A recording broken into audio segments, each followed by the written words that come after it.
Монголын анхны олон нийтэд чиглэсэн баримтад нэгт хуурамч мэдээллийн эсрэг гишүүнчлэлийн хөтөлбөр эхэллээ.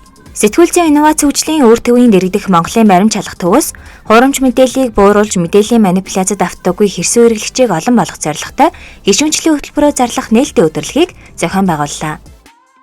Гишүүнчлэлийн хөтөлбөрийн нээлтийн хэлэлцүүлэхээр хуурамч мэдээллийн хор нөлөө түүний сэргийлэх, олон нийтийн мэдээллийн боловсролд хувь нэмэр оруулахад чиглэсэн шийдлүүдийг хүндэн ярилцлаа. Гишүүнчлэлийн хөтөлбөрт нэгдснээр хэрсүү гишүүдийн хүрээлэлд орж жил бүр баримт шалгах үйл ажиллагааны тайлангаас өөрийн өгсөн хандив дэмжлэгийн үр шимээр хичнээн хуурамч мэдээллийг залруулж олон нийтэд ямар эерэг нөлөөлөл үзүүлснээ харах боломжтой юм. Мөн баримт шалгалтын сургалтуудыг үн төлбөргүй авч зөвхөн дэмжигч гишүүдэд зориулсан мерч бүтээгдэхүүн хүлээн авна. Цаашлаад энэхүү хүрээллийг хамруулсан уулзалтуудад урилгаар оролцох, санал зөвлөмжөө хүссэн үедээ өгч хэрэгжсэн тохиолдолд үр нөлөө хэмжүүлэх зэрэг өгөөж хүртэх боломжтой.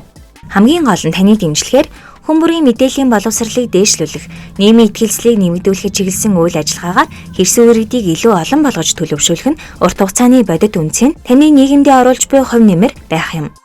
Membership MFCC цэг хэмээн хаягаар орж гишүүнчлэлийн хөтөлбөрт нэгдээрэй. Баримтад нэгд.